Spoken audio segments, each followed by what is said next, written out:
Góðan daginn, kæru vinir, og velkomin. Fáum okkur alíslenskt vatn og svo förum við að skoða aðeins söguna sem mörg af okkur þykir nú bara býsna merkileg og sum okkar og flest okkar eflaust munum að hér voru gerðir út togarar og eru ennþá gerðir út togarar.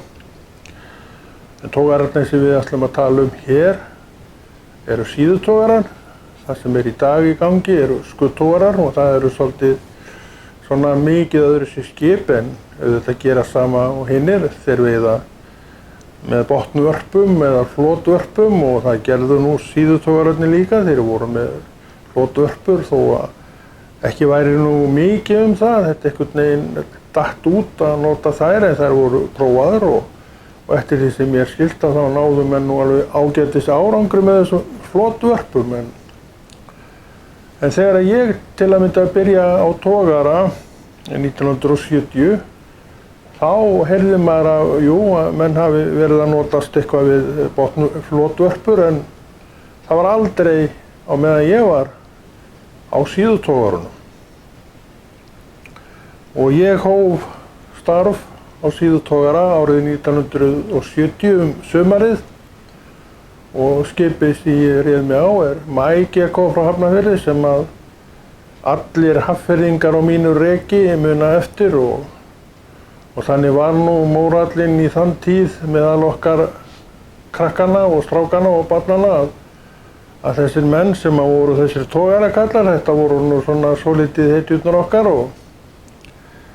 við vissum deili á þeim og þeir voru oft svona smá fyrirferðarmiklir í bænum þegar þeir voru í landi þessi skip og oft kannski í kringum drykkjuskap hjá þeim greyjunum og eins og var mikið á þessum skipum og svo ekki má gleyma hinu sem var nú fylgifiskur þessara togara sem voru leigubílarnir. Það var svona ákveðið í gangi með þá því að þessir ágætu strákar þeir voru bara í þessum leigubílum bara frá morgni til kvölds og alla daga, ég veit ekki af hverju það var en þetta var í tísku svolítið mikið þegar maður var krakki og unglingur í Hafnarfirði en þetta auðvitað svona deyr smátt út og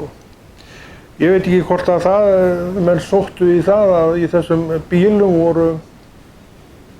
hægt að spila plötur á sömu stöðum og flestum eflaust og í þeim sömu voru kassettutæki, fyrir kassettutæki kannski sóttust menn í þetta, músíkina, ég veit það ekki. En það var bara lenska með þessa ágætu menn að þeir sátu mikið í þessum leigubílum og það til fleiri en eins saga það að leigubíll hafi beðið á bryggjunni eftir einhverjum áhafna meðlimi með einhver með sér sem var sterkara heldur en vatn. Það var svolítið drykkja í kringu þessa ágætu menn og svo var tíðin þegar ég var að byrja í þessu þó að það hafi nú reyndar aðeins verið farið að draga úr því þegar ég kem borð þá var það mikið drykkjuskap að menn væru drukknir borð í þessum skipum en þó farið að minnka. Ég man eftir einum sem var þarna kokkur hjá okkur og hann sagði þetta ekki nein mynd á þessu. Því að hér í eina tíð þegar maður var upp á sitt besta sagan og þá var hver maður borinn borð. Það var stóðum alveg toppurinn á þessu öllu en það var nú reyndar ekki alveg svo slæmt þegar ég var en þó það var mikið þetta allt saman og alls konar að gerast þegar þessi skip voru að fara, það var nú ennþá í gangi. En það var samt allt og útleið og svona ekki nálægt í eins mikið og var í eina tíð og þegar maður steig borð 16 ára strákur í Hafnarfirði þá voru þeir nú svolítið skrautlegir sumir sem að komu og ég man eftir því þegar við vorum að fara þá lá spúlslanga á dekkinu, bátadekkinu og hann tók hana og svo spreyjaði hann á allt liðið á bryggjunni. Það hafði nú engan eftirleik og sjálfsagt hefur hann fengið tiltal skipstjóra og jafnvel útgerðar fyrir þetta. Þetta var svona alls konar í gangi á þessum tíma og þetta var bara eitt af því sem gerðist þegar þessi ágætu togarar voru að fara. þetta var fylgifiskur síðutogarans. Það var svona ákveðið í kringu þá. Og ég afskaplega þakklátur því að fá að hafa tekið þátt í einmitt þessu verki, því að starfa borð í skuttogara og síðutogara bara alveg eins og svart og hvítt. Það eiginlega ekkert líkt með vinnunni borð í skuttogara og síðutogara, nema auðvitað fiskurinn eins og blóðgarinn eins og þú gerir að fiski eins og fletur fisk með svipuðum hætti og þá var gert, og það hafa nú reyndar ekki þekkst þegar ég var í þessu, en fyrir þann tíma þá fóru þessi togarar mikið á saltfisk og margir menn sem eru svona ívið eldri en ég muna þá tíma og tóku þátt í þessu, og þetta voru sjálfsagt leiðindatúrar því að þeir voru svo langir. Þetta var alveg upp í 3 mánuði þessi túrar, og vegna þess að salti geymir bara endalaust. En þetta var eitt af því sem menn útgerðin taldi að þyrfti að vera með til þess að hún gæti borðið sig. Þetta snýst nú allt það að allt beri þetta sig nú. En ég sem sagt mjög þakklátur, við oft hugsaðum það með sjálfum mér hvað maður var heppinn að hafa fengið að taka þátt í þessu, því að það má segja að þegar ég að koma borð til að mynda í maí árið 1970, þá síðutogarinn bara eiginlega í andarslitrunum, því að maí var nú gerður út í mörg ár eftir þetta, en skuttogararnir byrja að koma í landið árið 1972. Við munum eftir því þegar Vigri seldi til Reykjavíkurhafnar. Hann fyrsti sérsmíðaði skuttogarinn. Þá alveg útsíðan með síðutogarana. Hann á ekki lengur neitt möguleik, og það vel hægt að skilja það eins og við vorum að tala áðan. Það var svo gríðarlegur aðstöðumunur borð í þessum skipum fyrir mannskapinn. Þú varst á dekkinu þegar þú varst á síðutogarunum, og þú gerðir að bara út á dekki, og ef það var vont veður þá bara gekk ágjöfin yfir þig, og á vetrum var allt í sig lagt og kalt og ógeðslegt, en þetta var ekki borð í skuttogarunum því að þú tókst náttúrulega trollið upp á dekki, og ef það var rifið þá varstu þar. En þegar þú varst að gera þá varstu komin í skjól af vinnuaðstöðunni niðri, þannig að þetta var alveg tvennt ólíkt. Og svo líka auðvitað það að það var ekkert vélvætt borð í þessum skuttogarum niður síðutogarum, og þetta var allt gert með höndunum, en skuttogarinn var komin með vélar, þvottavélar og alls konar kör sem leysti mannshöndinni af. En það var ekki saman að jafna þar. En það aftur á móti skeiði með ágætan skuttogara, en hann svo afkastamikill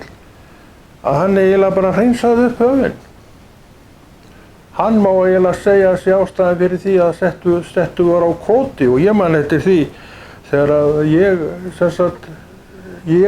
við það þegar áður en ég hætti til sjós og á togarunum, þá komið kvótakerfi, ég man eftir því, og ég líka þakklátur fyrir það að hafa gengið inn í þær breytingar, því að maður tók þátt í þessu. Þetta var bara partur af því sem maður var að gera þá, og maður var á þessum árum sjómaður. Og ég man eftir því að við vorum með kvóta, og þá var það byrjaði nú á því að það var heildarkvóti, bara gefið út þetta mikið magna af þorski og ís og öllum á veiða, og svo gerðu skipin bara skýrslu hvert fyrir sig og lögðu upp í fiskistofu, og svo sáu þeir þar hvað hefði komið mikið, og svo lagðist það saman í pottinu, og ef að svo fór að aflinn náðist áður en árið var búið, þá var stoppað. Ég man nú ekki alveg hvernig þetta var, hvort að það gerðist, en þetta var til þess að færi ekki meira úr stofninum en heimilt var. Þannig að maður var á undan þessu kerfi, þegar bátar eru bara eins og hver og einn gat. Eftir vertíð þá ákváðu menn bara að fara á troll, og svo sigldi hvað sem var, og þeir spurðu ekkert neitt eða pældu ekkert í því, þeir bara ákváðu þetta sjálfur hvað þeir myndu vilja gera. Þetta allt saman breytt, og þetta breyttist með kvótakerfinu sem ég segja að skuttogarinn stuðlaði að vegna afkastagetu sinnar. En við vorum að skoðum hér rétt og eftir myndband frá togarunum Maí sem fór í beitur á þessum tíma og það gerðist haustið 1971. Þú voru kannski séð þessa mynd en ég var svona aðeins að laga hana og svona setja inn texta og svona og ég vona að hún sé svona fróðlegri allavega núna og þetta eitt af því bara sem maður hefur ekkert nema þetta efni og ef maður vill gera eitthvað með þetta efni þá verður maður bara að vinna á því sem maður hefur og á og það líka allt í lagi með það því að þetta bara partur af sögunni og í þessu tilviki maður svo heppinn að maður getur pínlítið myndskreyttana og að gera nýta það og prjóna eitthvað í kringum það og þess vegna ákvað ég svona tala aðeins inn í myndina áður en hún byrjaði og segja svona hvað var til þess að ég fór af stað og þetta rekur sig alveg hjá mér alveg frá bara æsku árum ég bara barn þegar ég fer að huglega þessi mál og svo fór maður að sjá þessa stráka og þetta verður svona innan gæsalappa hetjurnar manns og þó í dag sé nú að þetta ekki endilega fyrirmyndin en þetta var það þá en þetta breytist maður með árunum og svona reynslunni. Þetta allt saman frábær tími og eins og ég var að tala áðan þá var síðutogara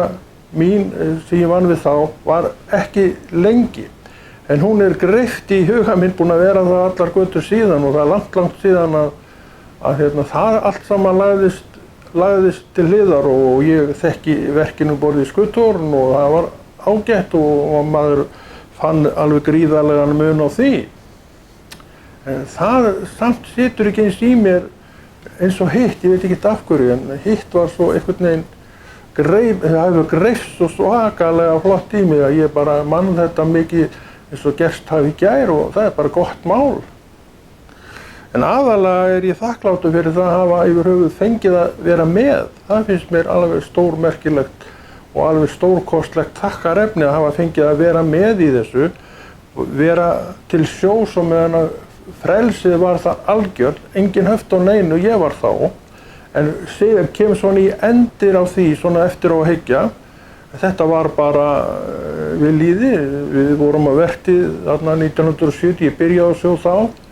og svo eftir vertíðina þá fór báturinn sem ég var á troll og það var mjög algengt að troll tæki við hjá netabátum, þessum minni netabátum, þá færi þeir á troll eða línu eða handfærið einhvað. Sumir þetta fóru bara á síldveiðar, þessi stærri bátar og það var nú alveg bara síldveiðar, það voru náttúrulega einhver síldveiðar 1970 en hitt allt saman var og engin höft komin. En svo fara þau að stíga inn fyrir dyrnar hjá okkur og þá hefur þrengdist að öllu. Og þeir sem eru að byrja til sjós í dag, þeir þekkja ekkert nema þessi höft sem eru á og það eru þetta höft að vera með kvótakerfi, það segir sig alveg sjálft. En ef ekki að segja þetta gott og vindum okkur svo í þetta efni sem við vorum að líka að gera og ég trúi því bara að þetta sé svona bæting inn í söguna, má ekki segja það, í Jesú nafni. Konráð Rúnar Friðriksson þakkar fyrir áhorfið og býður þér að horfa áfram. Amen.